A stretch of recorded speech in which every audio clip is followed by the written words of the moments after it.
چونکہ اللہ تعالیٰ نے تقوی کے ساتھ اس کے دل میں فجور بھی وہ ودیت کر دیا ہے، شیطان کی چالیں ہیں، لہذا اللہ تعالیٰ نے ایک نظام وضع کیا ہے۔ محترم حضرات، اس دین کی طرف دعوت دینا اور اللہ کے راستے کی طرف بلانا، اس کام کا بیڑا سب سے پہلے حضرات انبیاء علیہ السلام نے اٹھایا، جنہیں اللہ رب کائنات نے خاص اس کام کے لیے منتخب فرمایا اور انہیں ان کے پاس اپنا پیغمبر بنا کر بھیجا تاکہ لوگوں کی رہنمائی ہو سکے۔ پھر زمانہ جیسے جیسے آگے بڑھا، تہذیب جیسے جیسے بڑھی، تمدن جیسے جیسے ترقی پایا اور زمانہ میچورٹی کی طرف ابتدائی دور سے، بچپن سے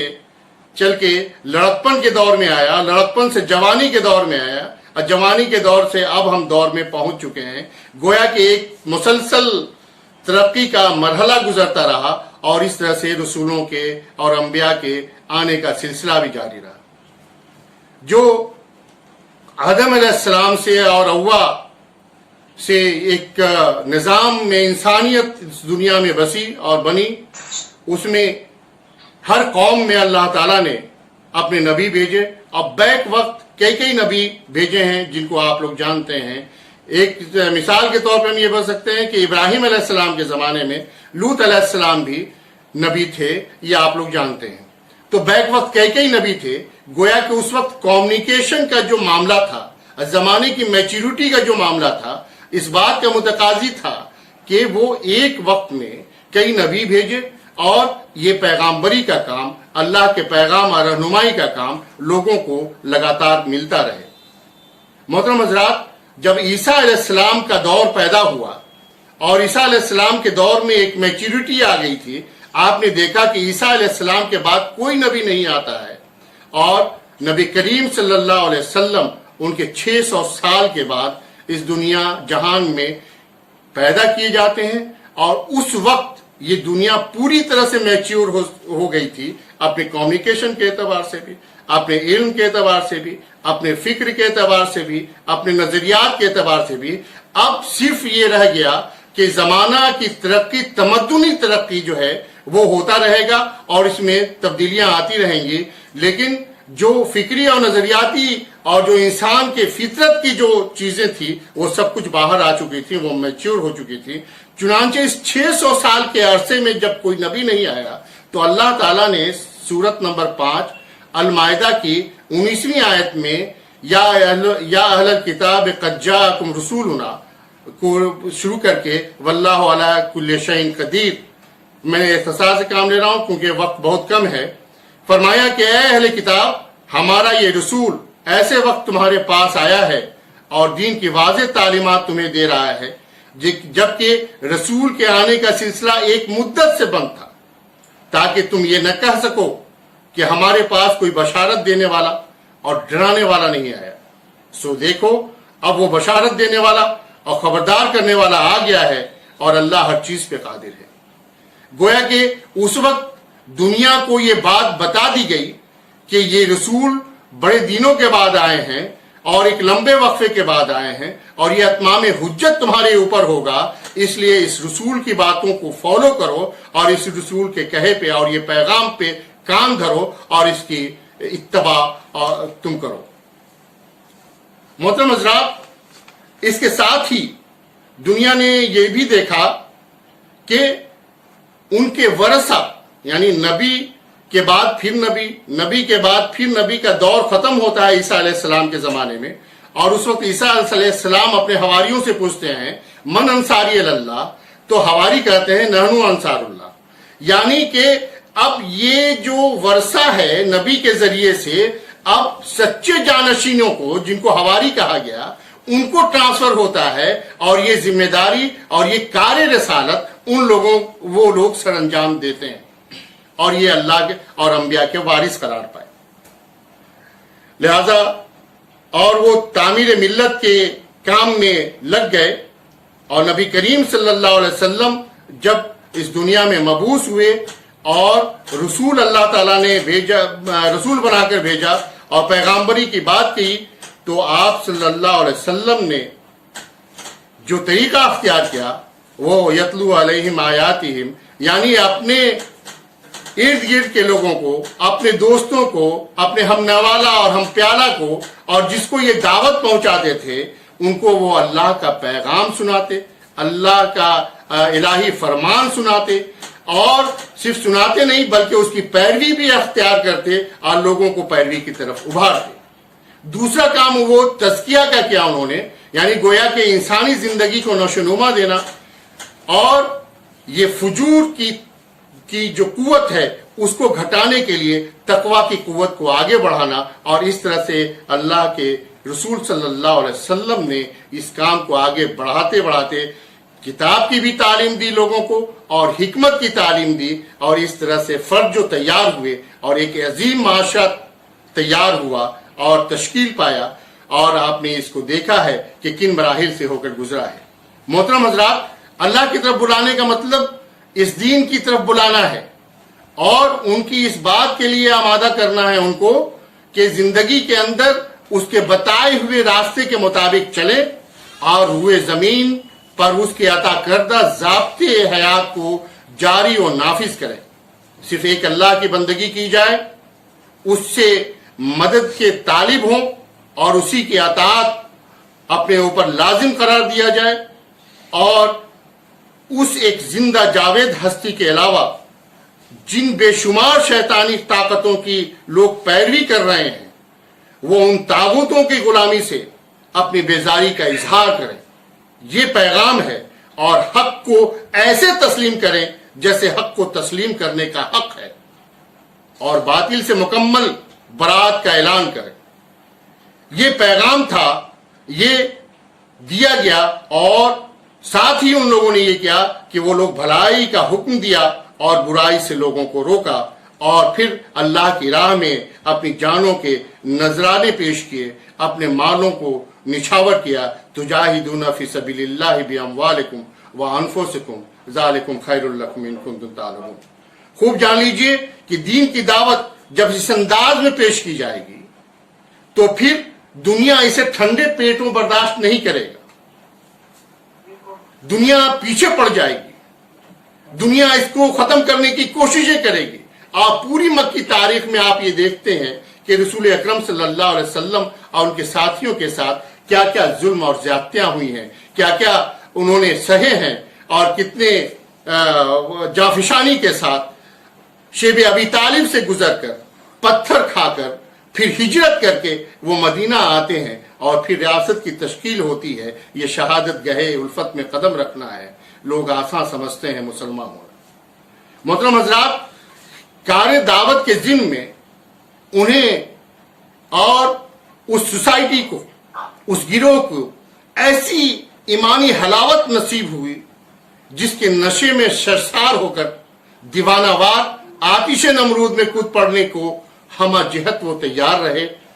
ایسے دائی کی حیثیت اس ڈائنمو جیسی ہے جو پورے تحریکی کارواں کو متحرک رکھتا ہے، جسے پورا قافلہ دعوت مہمیز حاصل کرتا ہے، اور یہ وہی ہے جس میں قرآن میں خوشخبری دی گئی کہ اللہ ان سے راضی ہوا۔ یہ قدم قدم بلائیں، یہ سواد کوئے جانا، وہ یہیں سے لوٹ جائے جنہیں زندگی ہو پیاری۔ محترم حضرات،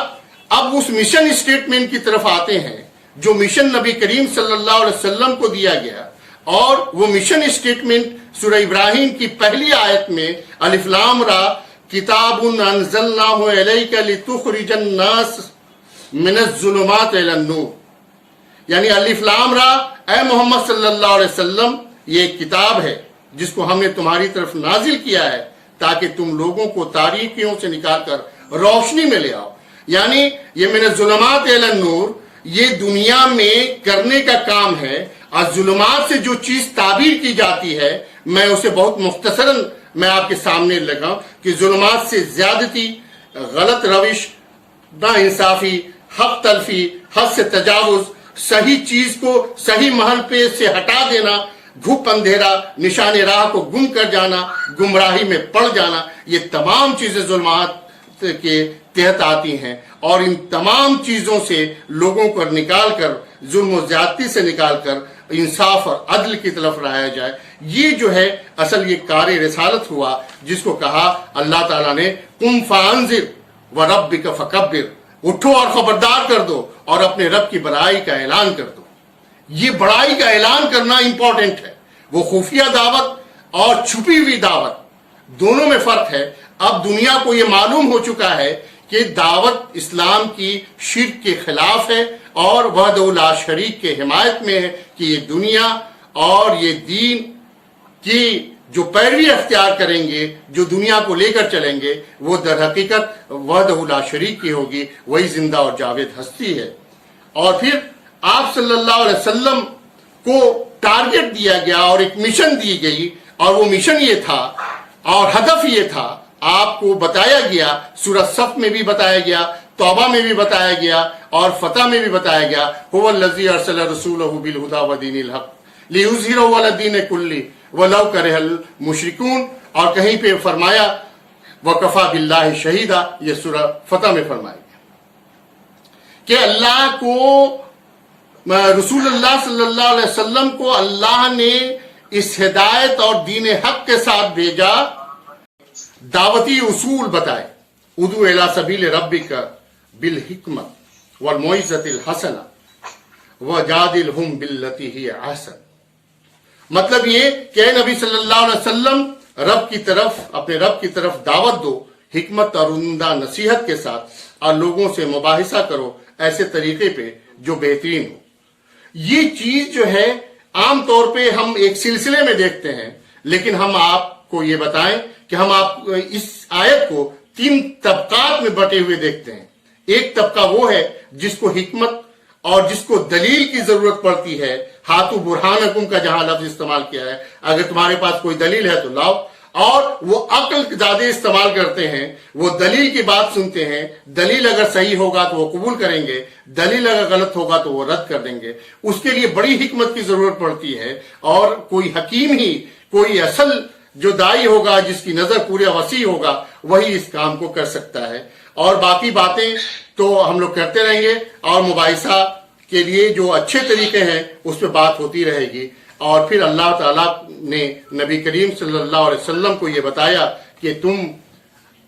گواہی دو، انذار کرو اور تبشیر کرو. ایک میں آیت سے پڑھ دوں، یا ایھا النبی انا ارسلناک شاہدا ومبشرا ونذیرا. اے نبی صلی اللہ علیہ وسلم، ہم نے آپ کو بھیجا ہے گواہ بنا کر، بشارت دینے والا اور ڈرانے والا، خبردار کرنے والا. وَدَاعِيًا إِلَى اللَّهِ بِإِذْنِهِ وَسِرَاجًا وَمُنِيرًا، اللہ کے اذن سے اللہ کی طرف دعوت دینے والا روشن چراغ. گویا کہ نبی کریم صلی اللہ علیہ وسلم کی یہ حیثیت بنا دی. ایک بہت اہم خوبی جس کی طرف اللہ تعالیٰ نے اشارہ کیا ہے لنت لہم سے، کہ گویا کہ آپ بڑے نرم خو تھے. اور اس کے بارے میں قرآن نے فرمایا سورہ عمران کے 159 آیت میں کہ اگر آپ نرم خو نہیں ہوتے اور آپ بدزبان اور سخت دل ہوتے تو یہ لوگ جو ہے آپ کے گرد سے چھٹ جاتے، یہ منتشر ہو جاتے. یہ بڑی کوالٹی ہے ایک دائی کی حیثیت سے اس کے نرم گفتاری کا. اور جب ہارون اور موسیٰ علیہ السلام کو یہ ذمہ داری دی گئی کہ تم جاؤ اور موسیٰ کو، فرعون کو پیغام پہنچا دو میرا، تو اس میں قولاً لینا کا لفظ گویا کہ بہت ہی نرمی سے، بہت ہی پیار سے ان کو اس بات کو سمجھانا. یہ موسیٰ علیہ السلام اور ہارون کو بھی ہدایت دی گئی. ایسی کئی آیتیں ہیں جن کی طرف آپ کو اشارہ دیا جا سکتا ہے، لیکن ابھی ہم نے یہ کیا. پھر یہ ذمہ داری، اصل ذمہ داری جب نبی کریم صلی اللہ علیہ وسلم ریاست کی تشکیل کے بعد اس دنیا فانی سے منتقل ہو کر آپ اخروی دنیا کے سفر پہ چلے جاتے ہیں، اس وقت بھی اور اس سے پہلے بھی اللہ تعالیٰ نے یہ ذمہ داری بذات خود اللہ نے ان کے وارثوں کو دیا. یعنی پہلے صحابہ کو، صحابہ کے بعد ان کے سچے جانشین کو. وَكَذَلِكَ جَعَلْنَاكُمْ أُمَّةً وَسْطًا لِتَكُونُوا شُهَدَاءَ عَلَى النَّاسِ وَيَكُونَ الرَّسُولُ عَلَيْكُمْ شَهِيدًا. گویا کہ ہم نے اس طرح تمہیں عادل امت بنایا ہے تاکہ تم لوگوں پہ گواہ ہو جاؤ اور رسول تم پر گواہ ہو جائے. اور وسط میں جو چیزیں ہوتی ہیں، جو درمیانی ہوتی ہیں، وہ بہترین امت ہوتی ہے، اور وہ بہترین امت کا یہاں پہ معاملہ بھی کیا گیا ہے. گویا کہ اس کو شہداء علی الناس، شہداء بالقسط، اس کے الفاظ سے دیا گیا اور باضابطے یہ ذمہ داری دی گئی. اور آخری میں یہ بات میں کہوں کہ وَلَتَكُن مِّنكُمْ أُمَّةٌ يَدْعُونَ إِلَى الْخَيْرِ وَيَأْمُرُونَ بِالْمَعْرُوفِ وَيَنْهَوْنَ عَنِ الْمُنكَرِ وَأُولَٰئِكَ هُمُ الْمُفْلِحُونَ. تم میں ایک جماعت ایسی ضرور ہونی چاہیے جو لوگوں کو بھلائی کی طرف بلائے. یہ ذمہ داری اور یہ فرض گویا کہ ایک طرح سے مسلمان مومن پہ یہ دے دیا گیا جو حامل قرآن ہیں، ان کو یہ ذمہ داری بتائی دی گئی. اور پھر یہ کہا کنتم خیر امۃ اخرجت للناس تأمرون بالمعروف وتنہون عن المنکر، کہ تم اب وہ بہترین امت ہو جو لوگوں کے لیے پیدا کیے گئی ہو، جو بھلائی کا حکم دیتے ہو، برائی سے روکتے ہو اور یوم آخر پہ ایمان رکھتے ہو. پھر کہیں پہ فرمایا یسارعون فی الخیرات واولئک من الصالحین. یہ فرمانے کے بعد یہ کہا کہ تم بھلائی کے کاموں میں جلدی کرتے ہو. یہ خصوصیت بتائی اللہ تعالیٰ نے. اس طرح سے یہ ذمہ داری مسلمانوں پہ عائد ہوتی ہے اور مسلمانوں کے اس گروہ پہ عائد ہوتی ہے جس کو اللہ تعالیٰ نے اپنے اوپر ذمہ لیا ہے. اور ساتھ ہی یہ بات بھی ذہن نشیں ہونی چاہیے کہ یہ اس راستے میں جو لوگ نکل پڑے ہیں وہ ان صلاتی و نسکی و محیائی و مماتی للہ رب العالمین، یعنی ہماری نمازیں اور ہمارے قربانیاں، یہ میرا جینا اور میرا مرنا سب کچھ اللہ کے لیے ہے اور اس کا کرنے والا سب سے پہلے میرا ہوا اول المسلمون. یہ جو لفظ استعمال کیا گیا کہ سب سے پہلے کرنے والا میں ہوں، تو اسی طرح سے یہ قربانی کو پیش کرنے والا اور جہاد پہ آگے بڑھنے والے کو سب سے پہلے اپنے آپ کو مخاطب کرنا ہوگا اور اس میدان میں کودنا ہوگا. تب تحریکی کارواں کو ہم آگے لے کر بڑھ سکیں گے. یہ مختصراً ہم نے آپ کے سامنے درس قرآن کے طور پر مطالعہ قرآن پیش کیا.